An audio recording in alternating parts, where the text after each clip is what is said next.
زي ما كلنا متابعين، قانون الإيجار القديم بقى ترند الأيام اللي فاتت وشاغل ناس كتير جدا، خصوصا إنه بيأثر على شريحة كبيرة من المجتمع المصري سواء من الملاك أو المستأجرين. وطبعا كل طرف ليه وجهة نظر ومصلحته اللي عايز يحافظ عليها، لكن خليني أقولك التفاصيل والتطورات اللي بتحصل حوالين الموضوع ده دلوقتي. بحسب حكم المحكمة الدستورية، مجلس النواب مكلف إنه يناقش قانون الإيجار القديم خلال دور الانعقاد الحالي اللي هو آخر دورة للمجلس ده. المهلة قدامهم حوالي 7 شهور، يعني المفروض يخلصوا الموضوع ده قبل شهر 5 أو 6 الجايين. ولو المجلس ما قدرش يحسم تحديد القيمة الإيجارية الجديدة في الوقت ده، المحكمة الدستورية هي اللي هتتولى تحديد القيمة عن طريق دعاوى من الملاك والمستأجرين. الأسبوع اللي فات في جلسة عامة، مجلس النواب أعلن عن إنه عمل خطوات مهمة عشان يلاقي حل للمشكلة دي، زي استدعاء الوزراء المعنيين وأساتذة الجامعات اللي ليهم خبرة في الملف ده، وعقد جلسات استماع مع الملاك والمستأجرين عشان يسمعوا اقتراحاتهم ويعرفوا وجهات نظرهم. مجلس النواب ومجلس الشيوخ بيحاولوا يراعوا السلم الاجتماعي في الموضوع ده، لأن بصراحة المشكلة دي معقدة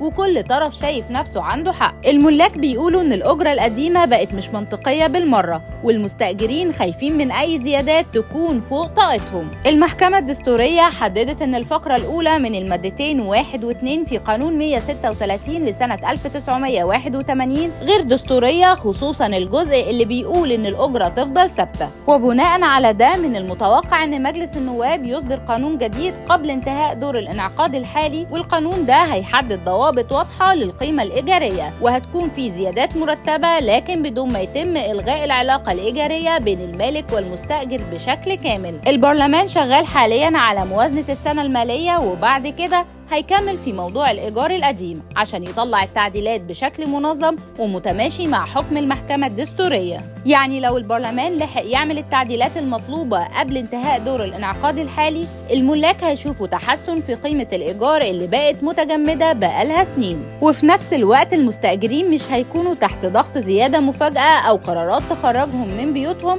لكن لو مخلصش الكرة هتنتقل للمحكمة الدستورية اللي هتحدد القيم بناء على الدعاوى المقدمة من الطرفين. ملخص الموضوع ده ان اللي جاي مش هيكون سهل، وكل طرف مستني يشوف هيطلع له ايه من القانون الجديد، بس الاهم ان الحل اللي هيطلع يكون منصف للجميع عشان نخلص من الازمة دي بدون ما تحصل مشاكل اجتماعية او قانونية اكبر. والسؤال دلوقتي، شايف الحق في قانون الايجار القديم مع مين، المالك ولا المستأجر؟ شاركونا الرأي في التعليقات.